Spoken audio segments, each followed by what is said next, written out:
Hi, well, good afternoon and good morning, and thanks everyone again for joining today's installment of the H&A SIOR webinar series.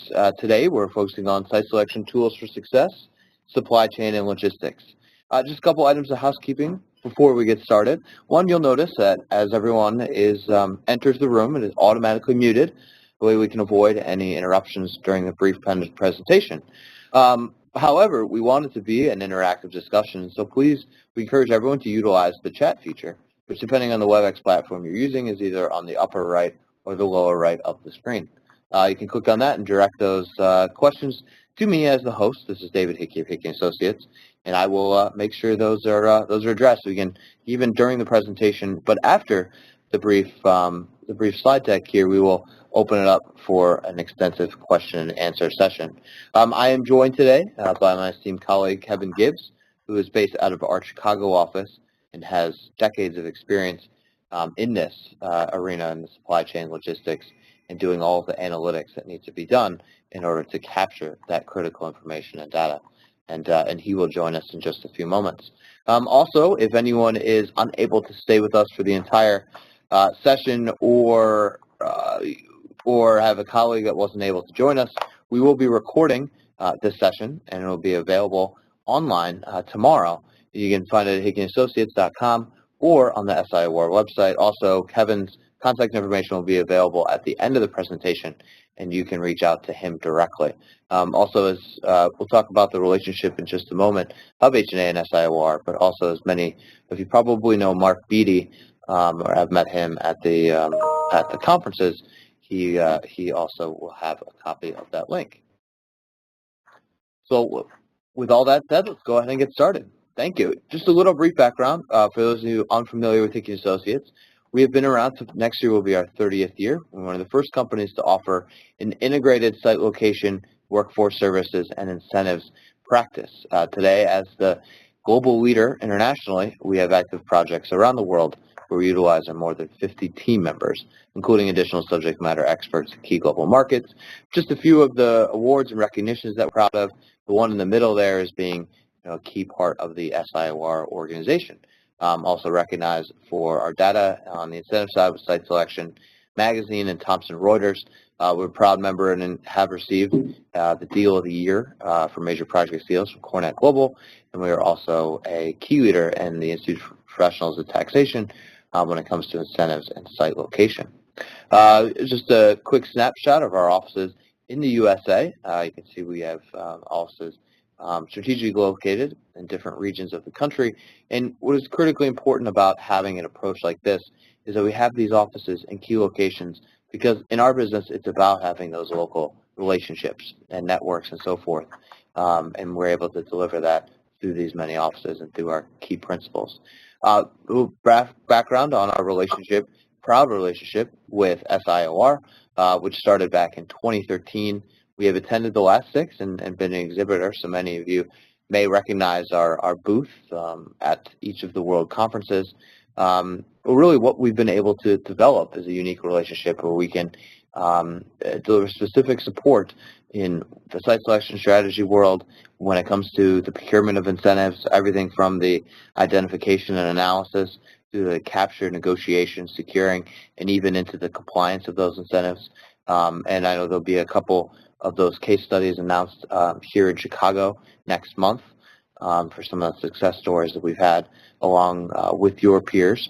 Also with labor analytics, we're doing a deep dive, deep search into communities' workforce, the dynamics that are in place, the skill sets, the availability today, tomorrow, and being able to forecast down the line. And then also some workforce training. So in case the community doesn't meet all of those provisions, how can we work together to find those jobs and those skills, as well as capture funds for those types of those costs that exist each and every time project is underway. And those fees, when we do work with you all, those are referred directly back to you as a member and as well as into the foundation. And that relationship, so we are brought in, and again, we do not do any transaction management. And we are purely strategic advisor and consultant, and so we work very well one-on-one with you all when brought in to provide support for your client. that commission is then directed back. 1/3 of whatever fees are collected by H&A are then transferred back to you and to the organization. 70% of that goes directly to the SIOR broker, and 30% goes to the SIOR foundation. What are the list of services that we do provide? Again, the site selection, tax incentives, everything from traditional government incentives all the way through to the complex, so things as new markets tax credits, historical tax credits, and so forth. Also in the Incentive Compliance Administration, we will stay with the incentive for the entire term of that life of that program. Labor analytics, as I already mentioned, also the supply chain and logistics, today's topic du jour, and as well as our global expertise and continuing to grow team.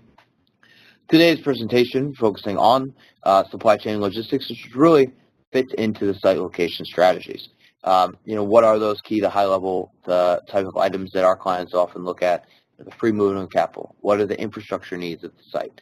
Sustainable labor. Not just looking at the overall pool, but are the skills there that are needed? Inventory of usable real estate, and then, of course, incentives as well. Well, one of those key factors is supply chain and logistics, making sure that you can get the goods, you can get the source materials, whatever it might be, to the customer when it's needed, when it's demanded. No time more than today that demand sped up in a process while also having to meet the key margins and those cost considerations. So what do we do for our site location analyses? We'll make sure it's qualitative and quantitative, utilizing a multidimensional analysis. We have to understand the fit of particular resources in that community and the opportunities that are there. We utilize innovative and reliable resources. Kevin Gibbs will showcase several of those here in just a few minutes, which includes developing the analysis using visual tools, being able to identify those with your own eyes and see it in front of you, not just a list of tables and numbers, but actually visualizing it. While key part is ensuring suitable overall supply chain growth and the opportunity for that. We'll also present that key industry knowledge that comes in. We're a unique firm, and we do manufacturing, done back office, and when it comes to industries, healthcare, financial, aerospace and defense, and the list goes on. And then also presenting a comprehensive risk analysis for today and well into the future. Part of utilizing these innovative, reliable data sources, many of you are familiar with Esri, the GIS type of modeling solutions. Here's just looking at particular drive time map. Well, yeah, what is the community? What is the reality of the labor pool that can come in? And instead of just talking about, well, Modesto or Stockton, even in from the Bay, you can actually look at it and see that on a map and see it developed visually. And being able to utilize this is a workforce analytics example here, but in particular with supply chain and logistics. The GIS capabilities, being able to use that more than ever today, and utilizing those with an expert eye, not just putting in numbers and having it spit out these results, but being able to understand what those mean and develop a strategy off of that. Not to go in depth here, but really our process overview. You start with the planning, start with the criteria development, go to the macro level, understand not necessarily what sites are going to be best at first, but what sites are not going to work. So start submitting the RFIs to the academic developers and beginning that table analysis to get down to the micro level and pull through the 3 to 5 or so down selected sites. Really do the due diligence on those, which could and most likely will include site visits, going to see themselves, meeting the community leaders, meeting the developer and so forth.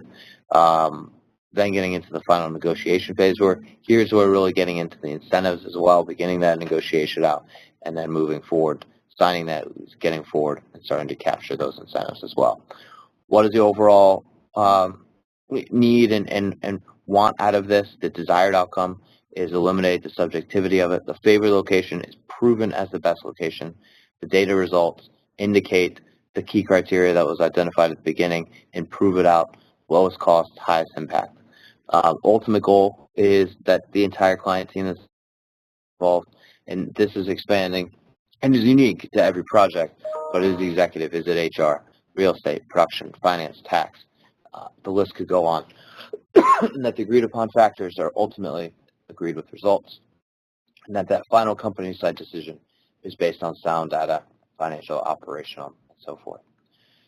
And now I'm going to turn it over to my esteemed colleague, Kevin Gibbs, and he's going to really go more in depth on this one aspect, the very critical aspect of supply chain logistics, how to identify it, how to go through the process of integrating it when choosing a site for your client going forward. So, Kevin, please take us away.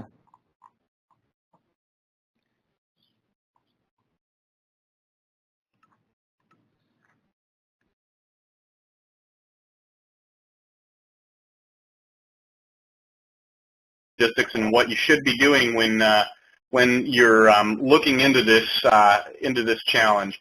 And we are. Let's go to the next slide. So effectively, this comes down to logistics. It's a key factor when determining if your site is strategically located. Obviously, what the first thing we need to do is meet the demands of the customer. So each project, and I want to emphasize this, each project is completely different than the others. We're bringing in our knowledge and best practice from our years of experience in doing these kind of projects.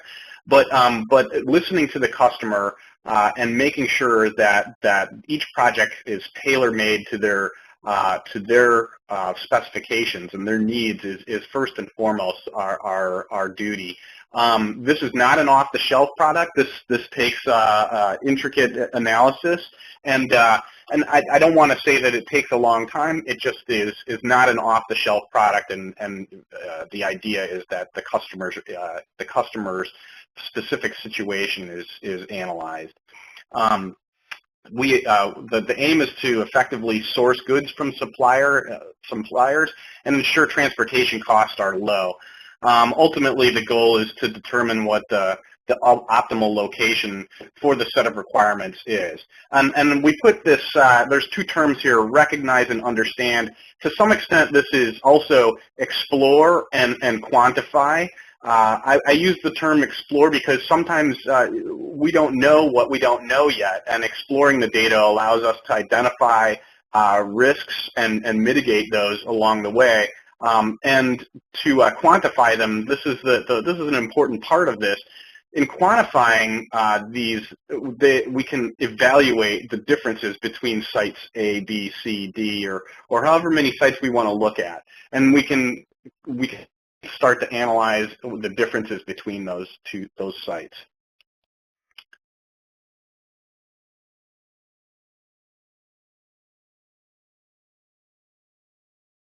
We're going to have to move to the next slide. David, maybe you could advance us. There we go. I think I have control now. In terms of how we do this, we conduct a logistics network analysis. And what it does is it identifies opportunities for the best fit locations. In terms of operational efficiencies across both business units and company-wide or organization-wide. We try to determine the most economical and sound and viable model for this. And by model, I mean it's not just one site that fits into this equation. It's multiple sites. It's multiple suppliers feeding into various sites. It can get very complex very quickly. And if we're not looking at this type of analysis, we might overlook a critical part of the decision-making factor in terms of finding a new site, closing a new site, reorganizing. This is key. This is what you should be doing when making the decision about what facilities to maintain or relocate or restructure.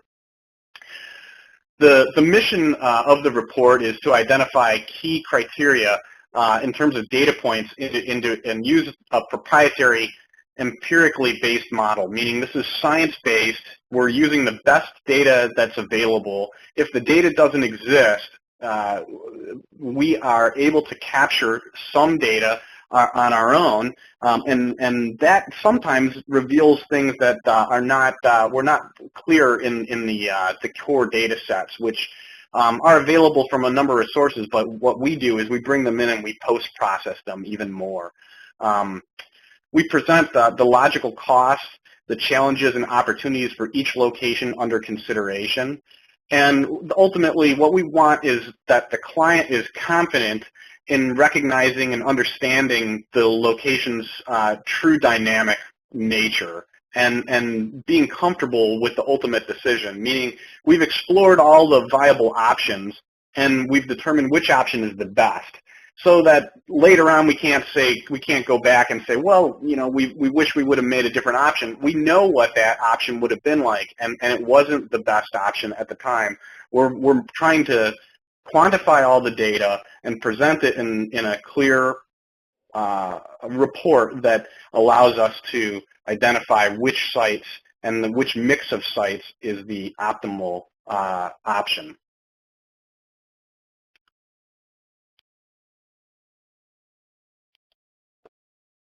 So in terms of the whole H&A process overview, really a lot of this work comes very soon in the process. And what we need to do is make sure we become involved earlier on in the process during what I mentioned earlier is the exploratory phase, which does turn into quantitative analysis and reporting. But oftentimes it happens before the incentive negotiation phases and the micro analysis. We're still looking at this at the large scale, and what we want to do is narrow things down as quickly as possible to a relative few number of sites. We want to look at the various labor shed analysis, all the data that needs to be collected. We also want to discuss with the client how to weight some of these data. Is labor more important than some of the aspects of supply? We don't know yet. Well, we hope to find that out. Again, we have best practices that we implement, and we help advise our clients on what generally is good to a good parameter to use. But we also listen to the client and make sure that their whole choice is factored into this.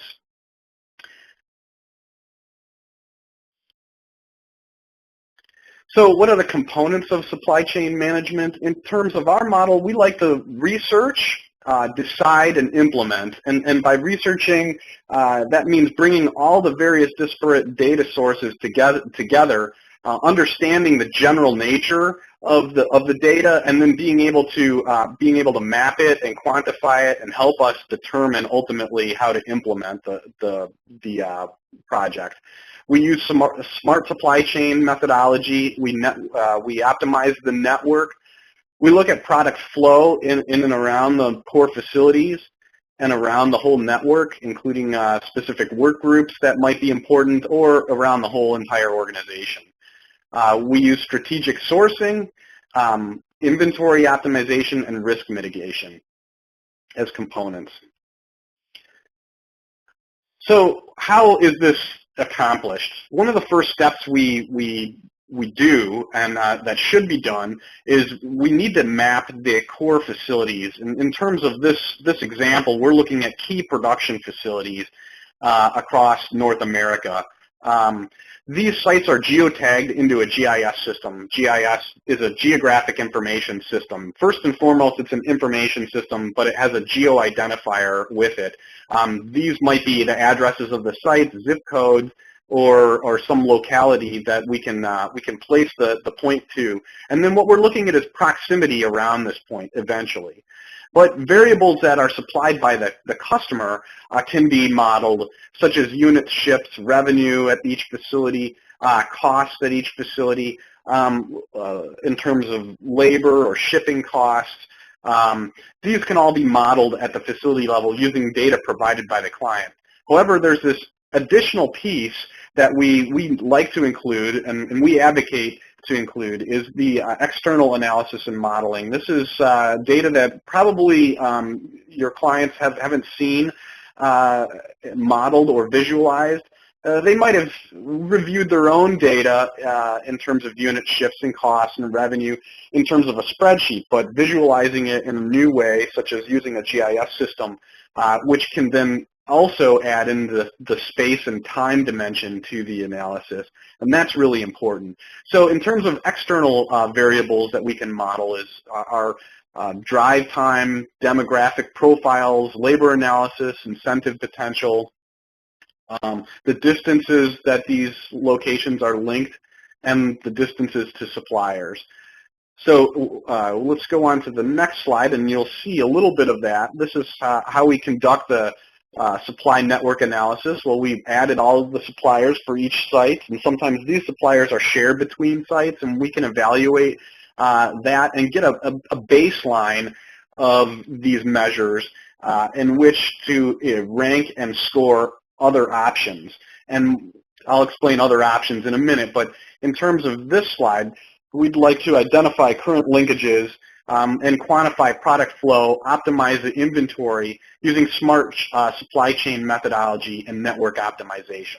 So now that we've established the baseline, what is existing currently, we can now go to explore and evaluate other potential scenarios, such as a reduction of production sites. Let's say we've consolidated a few production sites, and we'd like to know how that affects our network. Well, now we have suppliers way up north in Wisconsin that are shipping down to facilities a much longer distance. So can we use this methodology to identify any closer suppliers, and what's the time frame for that, what's involved, what's the shipping cost comparison with the new scenarios, and these are all factors that go into modeling this site selection and the supply chain network analysis.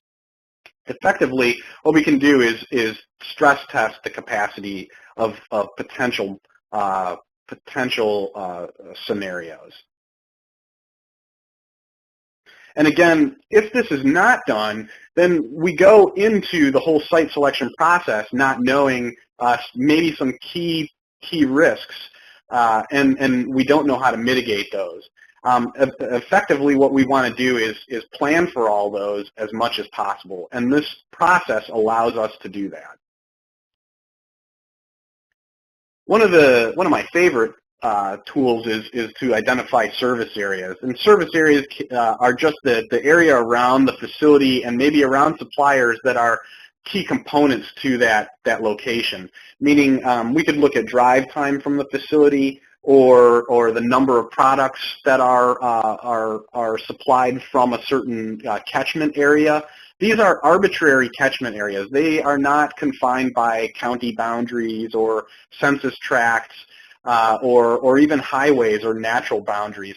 Those kinds of jurisdictions are accounted for in this, but they're not the only thing that these shapes are based off of. What we're trying to do is stress test the economic reach of each of our production facilities. And again, ultimately that is to mitigate the risks to the network and to review various case scenarios in terms of consolidating sites and opening new sites or changing our network structure in any way. Again, one of the things that we can do when we develop our service areas is to develop an area profile. So we can look at demographics within the area. We can look at expenses and retail expenses and purchasing power, costs of labor. These can change then when we open up or close or relocate or restructure our network. So when we're closing a facility, we can examine and test the costs of various shipping methods over space, the purchasing power of our customers, the general demographics of our customers, and our workforce. And this has all been built into a report that we can consolidate for the sites that are really starting to be critically examined in at the micro level. Ultimately, what we deliver is a comparative overlay analysis, and this is another favorite of mine. Once we have all this data, we can stack these variables on top of each other and peer down through units of space at what's happening in between those areas. So we can stack labor on top of shipping costs, on top of time that a product needs to be shipped from location A to location B, and we can evaluate each site based on a weighted overlay of all of those variables modeled through space and time. This is a really interesting analysis, and I think it's ultimately where we go with all of our work in terms of locating these sites and being able to work with our clients on which sites are most optimal. Effectively, what it does is it brings everything together all in one picture, and it allows us to then determine which site is overlying, or which sites or site scenarios are overlying or most optimal. In this case, we have a hypothetical, maybe labor cost, and as labor gets closer to the Detroit area, it gets more expensive. As we get farther down into Mexico, it gets less expensive. And then we can overlay what's happening inside of the service area zones in the various tiered zones around our production facilities and start to quantify those data.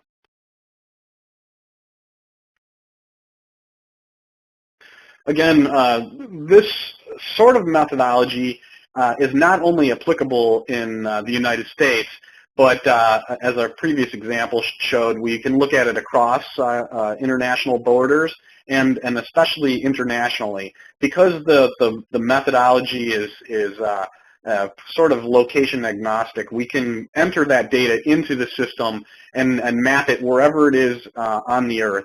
So if we have a project in Russia and suppliers in India and China, we can integrate all of that information into the GIS system and evaluate this.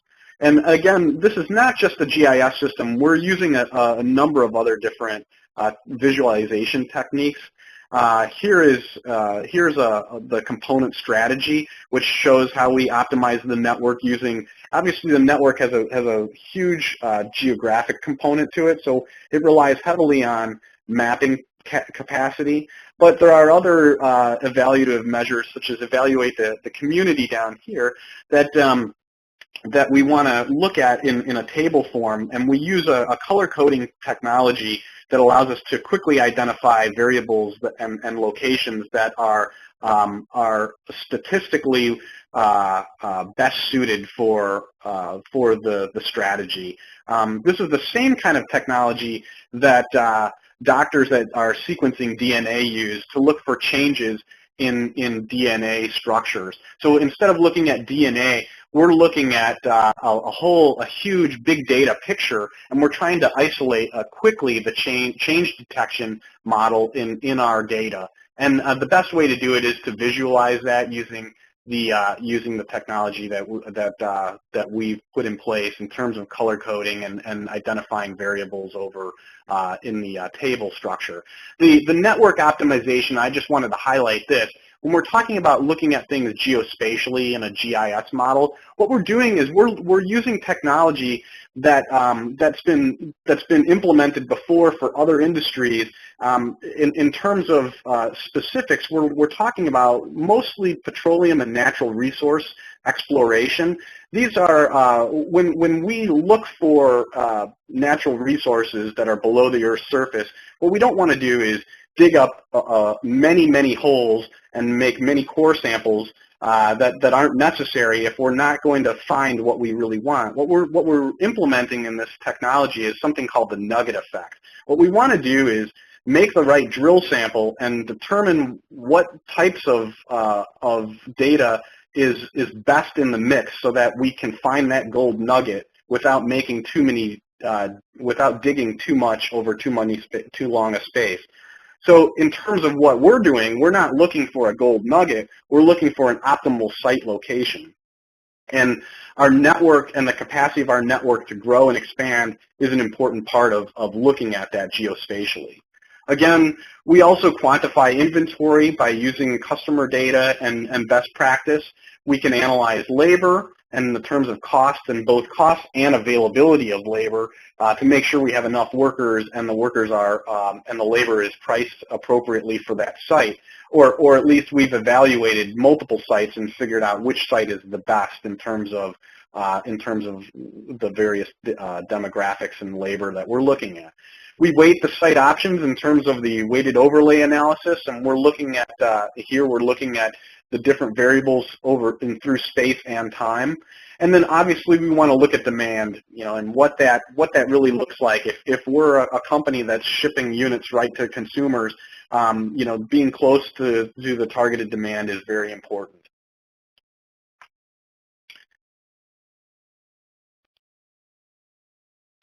So I would like to conclude just by showing you my email address and our contact information. Again, we're on LinkedIn and on Twitter, and I would be happy to answer any questions at this time. I'm going to leave this slide up in case anybody wants to jot it down or do a screen capture and send me an email later. And then I would like to link you up with knowledgeable people on this subject, including myself. So without any further ado, I'll switch over back to David. And David, maybe you would like to field some questions that came up during the discussion. Yes, Kevin. Thank you very much. A great presentation as always. As noted, we have the chat feature that's at the bottom right or the top right of your screen, depending on the WebEx platform that you are using. We have already received a couple questions in, and well, looks like a couple more. So to begin, what would you say, Kevin, is the time frame this work is typically completed in? Well, first and foremost, I'd like to say that each project is different, and depending on what stage of the project we come in to, we react a little bit. Ultimately, this is not a project that needs to go on for many, many months. This sort of work can be accomplished in a relatively quick turnaround. If we come in during the exploration or early part of the process, obviously that allows for a lot more time to explore all the options and scenarios that may come up. It gives us time to look at specific sites and either qualify them or disqualify them and narrow things down slightly. But I want to reiterate that that we listen to the client. We're involving the client, not to an not overly, but in a limited dialogue that allows for the client's needs to be communicated to us. Those needs are then entered into our model and then reviewed with the client. So we meet with the client periodically. I would say it can be as often as the client needs, but oftentimes it's only every week or every other week. And these projects generally don't need to last more than a few weeks, up to a month, maybe a month and a half, depending on what stage of the process we come in at. Thank you, David. Oh, thank you, Kevin. See, another question, will this presentation be available? And yeah, as we discussed on the outset, this presentation has actually been recorded. And so if you'd like to receive a copy or a streaming link, you can contact Kevin directly, the contact information there on the screen, or you can find it. It should be available tomorrow on hickeyandAssociates.com, and I believe it will also be in the near future posted on the SIOR website. Again, and I want to encourage everyone to join us on social media. You can see our LinkedIn name there on the screen, as well as on Twitter, which is @SiteTrend, @SITETREND. We're continuing to work with these webinars as well, alongside SIOR, to provide this education webinar series. About every 6 weeks, we are doing a new presentation, and you'll receive that information directly from the SIOR education emails. Good couple kind of questions will combine here. How often is guidance and feedback required by the client? How engaged does the client need to be? What is that kind of, what is the time commitment? What is the burden on the client themselves when it comes to putting together an analysis like this?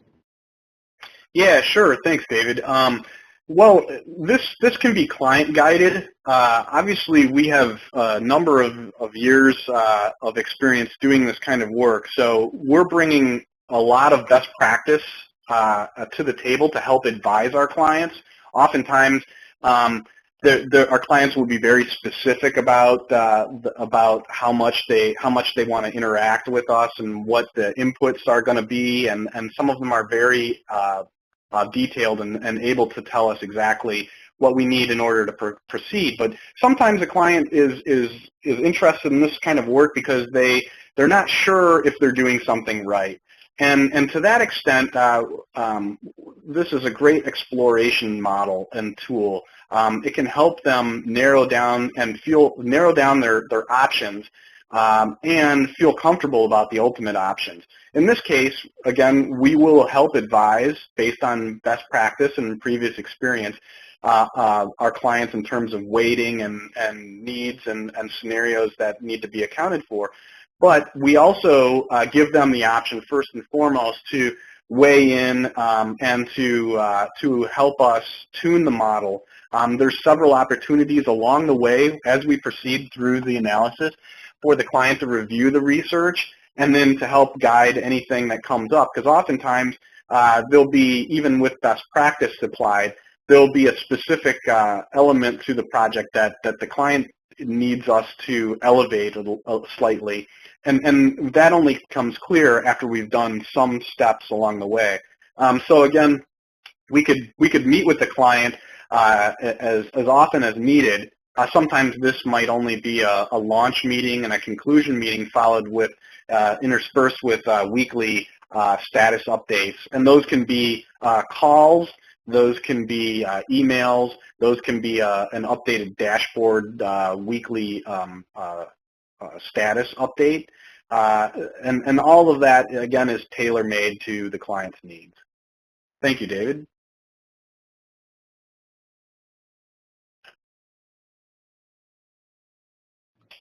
Thank you. Another question here from Tom.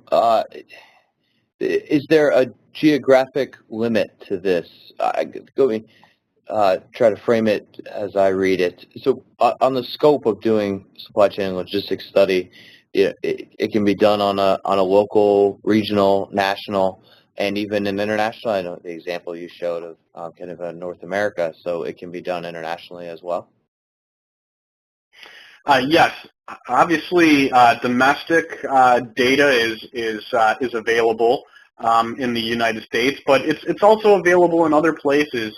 In Mexico, we've implemented it a few times and been able to come out with very comfortable results. Internationally, it is possible to do this work, and we've applied it in the past. The GIS modeling is location agnostic, so it doesn't. It's not relevant whether the location is in India, China, United States, Canada. The GIS system, in terms of measurements and evaluating the measured results in geography and geographic trends, doesn't really have any bearing. The results are still location agnostic. Now, in terms of resolution, we can look at this at the international scale. We can look at this linkages in terms of states and countries, but we can also look at it in terms of a small unit analysis. And this is one of the things I really like to specialize in, is looking at things when at below the 1 mile resolution. Oftentimes, you'll get reports that come in that look at predetermined geography, like they'll look at census tracts or counties, and our experience tells us that growing businesses sometimes locate in places where there's a lack of data, or there's a jurisdictional boundary which causes a little bit of a confusion. So you'll have an economic development agency that may be providing data, and they have a jurisdiction. They're County X, or they're the state. And if you're in a place like Kansas City, where the urban area spans multiple states, you might have to go to multiple agencies to get the answer, and then really you're not getting the complete answer. So what we've developed is a methodology which allows us to peer down across these government jurisdictions and look down at the small unit analysis. So if we identified a community and we wanted to look for an optimal site location based on our customer base, we might look at the access to highways, access to highway exits, the income levels of various small unit in terms of like even sub-census tract areas, and build up a profile based on not on census tracts or on counties or states, but on an arbitrary grid that's structured over the study area.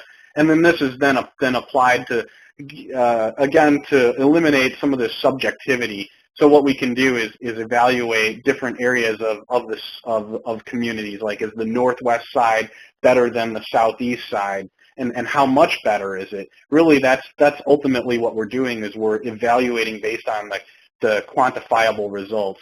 Does income in this part of the city, is it optimal or more optimal than in other parts of the city?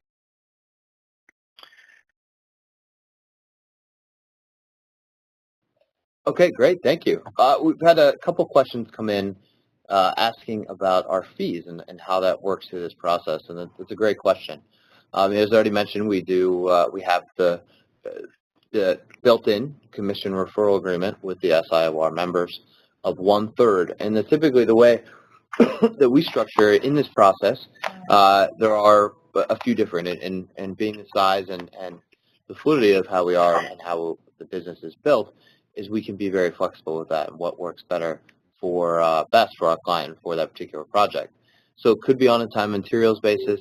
Oftentimes we'll do it could be on a step-by-step or just one solid fee, depending on what the scope of the overall analysis may be. And again, we can be very, very flexible with that. There also are times that we work on a contingency fee basis. Certainly, if there are incentives involved, we'll do our due diligence ahead of getting into a project and working with you to help identify for your client what the potential incentive package might look like, and we're confident in knowing in our product and what we can deliver, and so going in and sharing that risk alongside with the client. And so really it works best, and you would probably know before we even go in what a client might be willing to work for. When we've done projects with your peers, we have utilized all three of those fee scenarios. Question is, and I'll fill this one too as well, Kevin, is how do and at what point do brokers play into this process, and the real estate brokerage side, or does Hickey handle the lease purchase negotiations? We do not do any of the transaction management side. We are purely on the strategic advisory and consultancy piece of site selection and incentives, and that is why we are such a great natural fit to work with you all and work with this organization. Is we do not compete on that. We are truly location agnostic, and we go forward. We look at the numbers. We do the analytics. With that said, we do work alongside, not being brokers ourselves, with our clients and their real estate brokerage team, and which we do with SIOR and some of the unique opportunities that we've had so far. And so I could see in one scenario is perhaps assisting on the location, identifying some of the sites when we're looking, just focusing on supply chain logistics when we're looking at the certain sites. Having the broker, you all helping identify where those are and some of those dynamics that will come into place. And then once we get further along and we're going to that down selection, is certainly getting into the transaction and into the lease purchase negotiations, which again, we don't do. We do negotiations, but those are focused on the incentives with the economic development, with the government entities. But we rely on you all to do that piece and to really work with the landlords and developers. Another question, and it's interesting, and Kevin, I'll pass this over to you. And I'm sure this varies quite a bit, but it could be unique for you. Is what are the supply chain costs relative to the overall cost per square foot of a given project? Well, that's a good question, David, and I would hate to say that that the square footage of an overall project and the supply chain costs are related. Sometimes, what's happening ultimately throughout the network is we're examining those facilities that ship and receive parts and goods that are linked to the network. So to say that if you have a large facility and that these costs are distributed amongst the network, it's not necessarily a one-to-one relationship. They can be variable. We've worked in the past where we've had facilities that only receive goods and their warehousing space is limited, so they need to be able to turn those goods that they receive from their suppliers around pretty quickly to customers, and that's really where ultimately this type of work is really important, because warehouse space is limited, production space is limited. We don't want products sitting on the shelf waiting to ship for more than they need, more time than they need. So this is a just-in-time scenario in which we can test for using this methodology. So thanks, David.